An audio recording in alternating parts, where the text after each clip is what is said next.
Hey guys, AJ back once again, another day.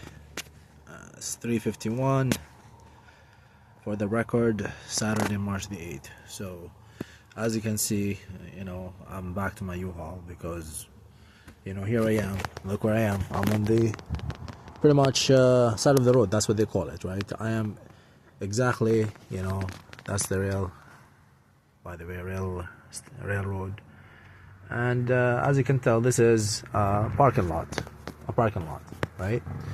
Not just any parking lot. This is supposed to be a community mosque. So the building structure you see there is a building that is essentially called this is the only mosque in Brooks. And there are two structures, because before, the new building where you see in the forefront was that kind of a small house that essentially was the destination of Muslims to come and pray. And this is a private property, so this is essentially a land that was bought by the community, right? Their majority, basically they bought the land, and then they depend on the designation of this mosque, but it's a modest place. Whereas the one in Calgary, northeast Akram Jumaa, it's a $20 million, so it's a different. I took pictures. And maybe with time I'll be sharing those pictures. But the point of this video here is what?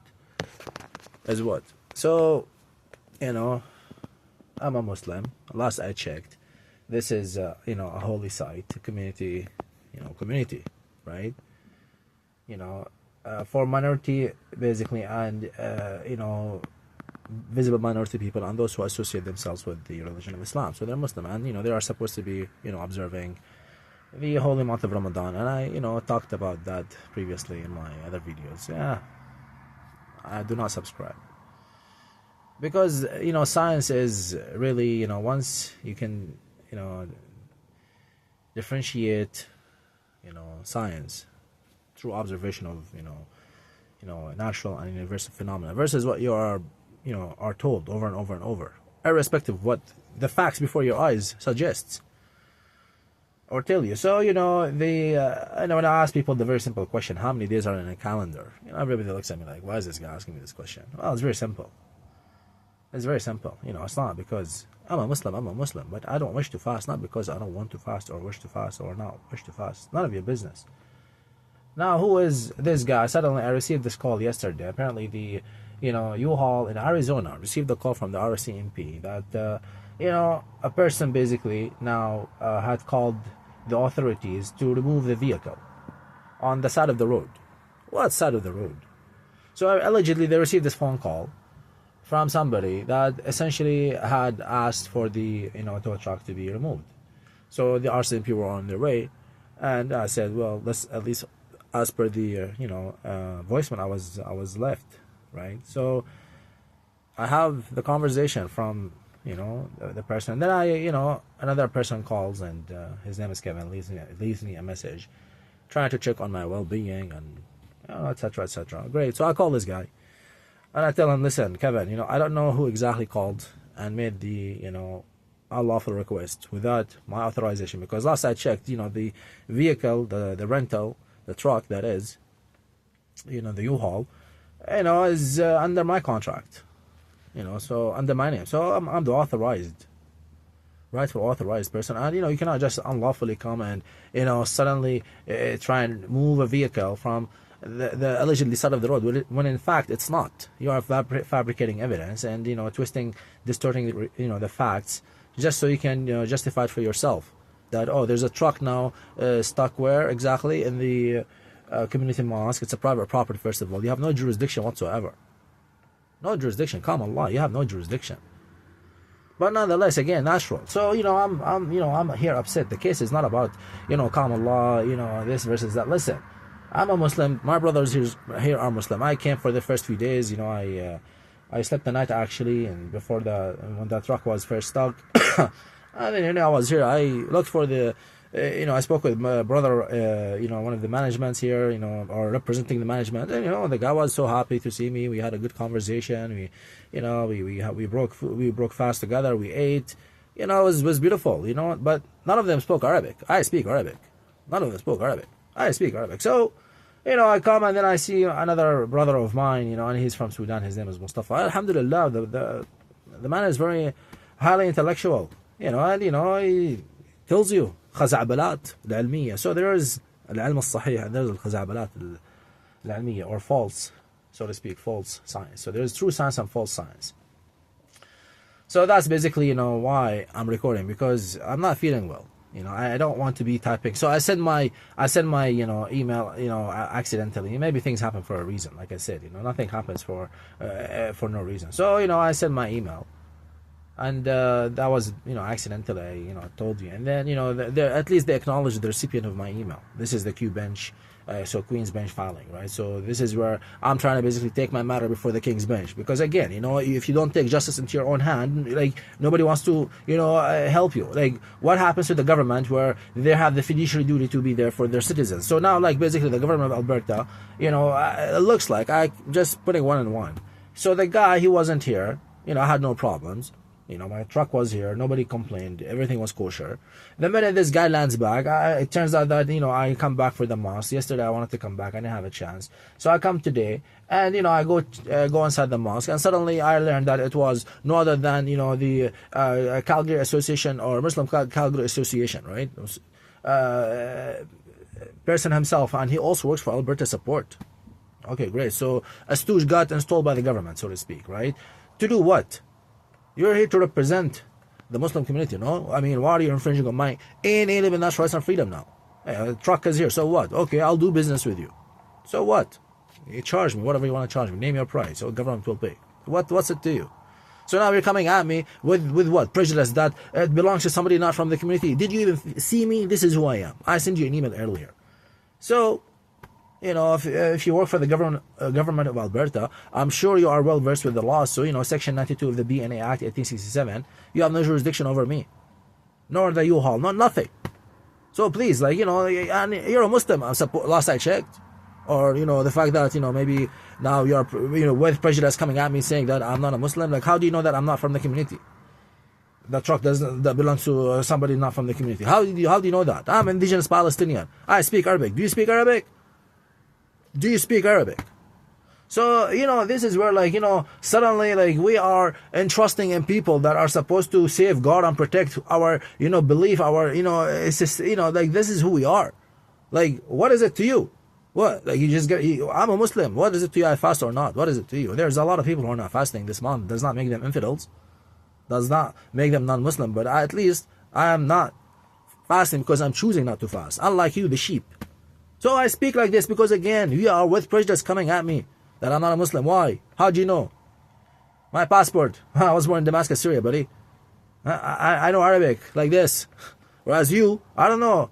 I have yet to see you. I have yet to see you because I came here, with the hope to see you. But mashallah, you're going for Umrah. Mashallah. So you're back now. You must be righteous. I'm a Muslim brother. You cannot turn a Muslim brother to what? To the authority. I have a court before the case. What is it to you now? Like, what is this? Like, I have a court before the case. I'm exercising my inalienable natural rights and freedom to speak. Where you as, coming at me with prejudice, you don't even know the laws and their laws and order and hierarchies. Just because you work for the government of Alberta and you are a Muslim, you think you can apply both laws? No, you cannot. You have no jurisdiction. This is a holy site. It's, for worship. Your 20% doesn't matter. I'll pay your 20%. Doesn't matter. Okay? We have a court case for a reason. Because people, that pretend to be Muslim and suddenly, no one from the community had complained. I've been here for 3 days. Not a single soul complained in the community. I was with them. We spoke. We had stories. Bujia, they even invited me for the samosas, the Somali. It was so amazing. It was beautiful. I had not been judged by my brothers and my sisters. You, on the other hand, have not met me, and you don't even know who he belongs to. You do not even ask questions, and I'm sure if you had asked a question, because Brother Muhammad Idris would have told you, Brother Mustafa would have told you, and many brothers I've met here. So yeah, I do take it into an offense, and I'm insulted when supposedly a person in your office, in a position such as yourself in the office, public office, trusted public office, you are now in criminal breach of trust. What is it to you? So before you start, thinking that you can come and tell me your laws and listen, brother, I'm not fasting for a reason. It's not Ramadan for me, okay? Bring the Quran. Let's see how intelligent you can argue with me, because at the end of the day, la ikraha fi din. So this is not just about me. Understand, this is not just about me. This is not about me. I have two brothers. Both are now made homeless because of the, mashallah, the Calgary mosque no longer wants to shelter my two brothers. And the whole month of Ramadan, right? They were there for the last 3 days, no problem. Suddenly today they are a problem. I call my brothers and he's out on the road. Listen, I'm renting a room. I don't need your shelter. This is Baytullah. Last I checked. But if not, then maybe I'm saying blasphemy. Maybe. But these are my beliefs and my freedom of thought and expression. You have no reason. Not you, no one. This is the problem. Like, you think you can. Nobody understand. Nobody. You have that inalienable natural right to breathe, and I do too. Everybody breathes. So if you don't, there's a problem. So because you're dead. So anyways, I don't want to make this too long, but I'm here, if you perhaps show up, this will be the video. Because yes, you can testify before the court, the person who represents the Muslim community in Brooks. Let's talk. You on, Sheikh, what's his name? Jamal Hamoud. Like, Sheikh Al-Akbar. What Akbar? What Akbar? Stooge. What? Stooge Imam. The Stooge Imam and the Stooge clerk. Like, what was the two people? Listen. At least if you want to be smart, try and play it. Try and play the Muslim brother. Try to play, but listen, you have no reason. You have no authorization, not under any laws. Because the land, nobody owns the land, and you know it. If you are Muslim, at least. But at least, I'm playing along, I'm telling you the civil code, and this is part of what? You are going to converse the language of the land. I'm a Canadian citizen. I've been here for 25 years. How many years have you been here for? I'm from Ottawa. Aerospace electronic system design engineer. I can help the community here. What have you done to the community since the building of this mosque? Except for perhaps the collection of the donation. Right? What have you done? So at the end of the day, listen, man, everybody has their record. I have my record. I can speak for myself. I'm a man of, talents. I have experience. I'm here for business, and you cannot deny me doing business with my brothers here. Again, that's just life. You have no reason to deny me of the pursuit of life and happiness. I'm not asking much. This is the truck. This is where I'm going to be doing my business. When the time is right, I'll be moving this truck. But before that, I have my court case before the Supreme Court and the King's Bench of Alberta. Yeah, welcome to testify. Because yes, you will be named liable if somehow I find out that this truck has been moved. You have no reason. Absolutely no reason. The truck is doing nothing, causing no harm.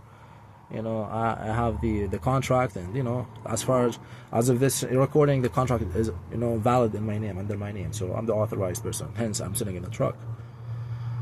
But the RCMP, they had to basically deny me my inalienable natural right, and my mobility right, and my shelter, and my pursuit of life and happiness. So they confiscated and they unlawfully impounded my car. So I'm here for a reason.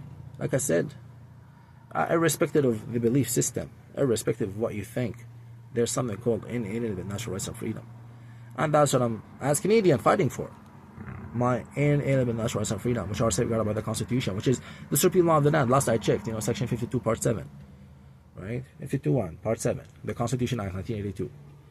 Yes, you can go and maybe educate yourself, because before you're in public office, you are entrusted. And now you are representing a visible minority, right? And a third largest, ethnicity, so to speak. Because, you got the Christians, 525,000 or about, and then roughly 499,000, which are the secular atheists, right? Which are one of them, perhaps, atheist Muslim. This is who I call atheist Muslim.